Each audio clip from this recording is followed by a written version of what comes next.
Assalamualaikum warahmatullahi wabarakatuh.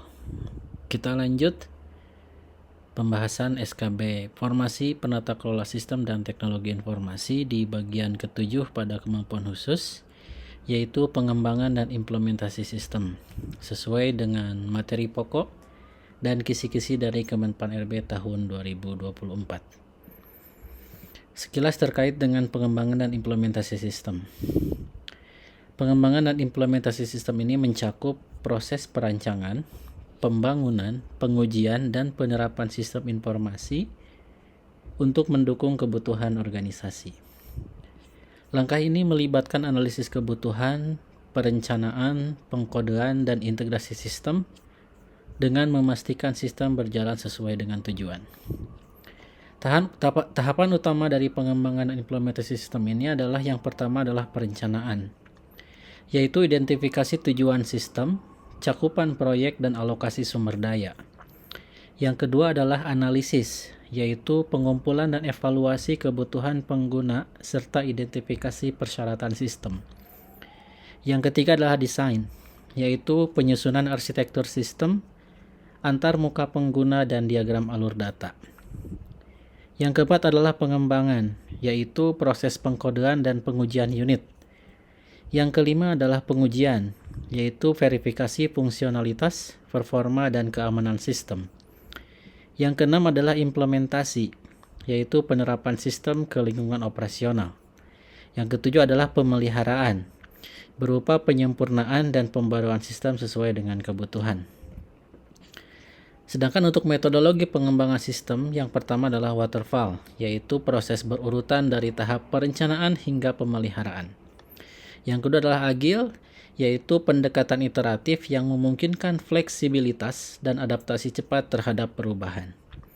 Yang ketiga adalah Scrum, yaitu subset dari agile yang menekankan kerja tim dalam sprint untuk menghasilkan sistem yang dapat diuji secara iteratif. Latihan soal yang pertama. Dalam fase analisis pengembangan sistem, metode terbaik untuk memastikan kebutuhan pengguna akhir tercakup adalah A. Melakukan survei kepada seluruh karyawan. B. Mengadakan wawancara dengan pemimpin organisasi saja. C. Menggunakan pendekatan prototyping untuk mengumpulkan masukan pengguna. D. Mengembangkan seluruh fitur tanpa validasi pengguna. E. Membuat laporan berbasis asumsi manajemen. Jawaban yang tepat adalah C. Menggunakan pendekatan prototyping untuk mengumpulkan masukan pengguna.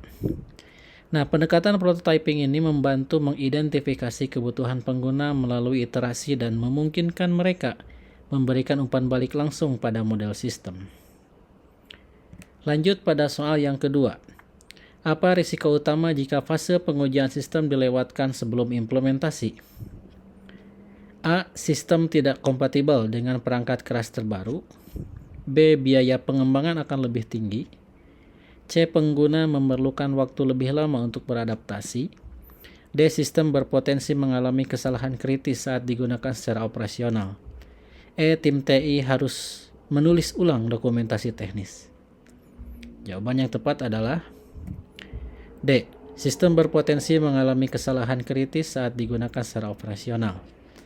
Nah, tanpa pengujian, kesalahan kritis mungkin tidak terdeteksi yang dapat mengakibatkan gangguan besar selama operasional. Lanjut pada soal yang ketiga. Seorang manajer proyek memilih metodologi agile untuk mengembangkan sistem baru. Salah satu keuntungan utama dari metodologi ini adalah A. Sistem dikembangkan secara iteratif sehingga dapat disesuaikan dengan kebutuhan yang berubah. B. Semua tahapan dapat dilakukan sekaligus. C. Proyek diselesaikan lebih cepat tanpa melibatkan pengguna. D. Dokumentasi lengkap tidak diperlukan dalam proyek. E. Semua tugas dialokasikan kepada satu tim khusus. Jawaban yang tepat adalah A. Sistem dikembangkan secara iteratif sehingga dapat disesuaikan dengan kebutuhan yang berubah. Agile memungkinkan pengembangan iteratif dan adaptasi terhadap kebutuhan yang berubah, memberikan fleksibilitas dalam menghadapi dinamika proyek. Lanjut pada soal yang keempat. Dalam implementasi sistem baru, faktor manakah yang paling mempengaruhi keberhasilan adopsi oleh pengguna? A. Teknologi terbaru yang digunakan dalam sistem. B. Kecepatan penerapan sistem ke seluruh divisi. C. Jumlah fitur tambahan yang disediakan oleh sistem. D. Dukungan vendor perangkat keras. E. Ketersediaan pelatihan pengguna dan dokumentasi sistem. Jawaban yang tepat adalah E. Ketersediaan pelatihan pengguna dan dokumentasi sistem. Pelatihan dan dokumentasi sistem yang memadai memastikan pengguna dapat memahami dan menggunakan sistem secara efektif, sehingga mendukung adopsi yang lebih baik. Lanjut pada soal yang kelima, metodologi agil memiliki keunggulan utama berupa A. Pengurangan biaya pengembangan perangkat keras. B. Kemampuan untuk mengakomodasi perubahan kebutuhan secara fleksibel. D. Dokumentasi proyek yang lebih rinci dibandingkan metodologi lainnya.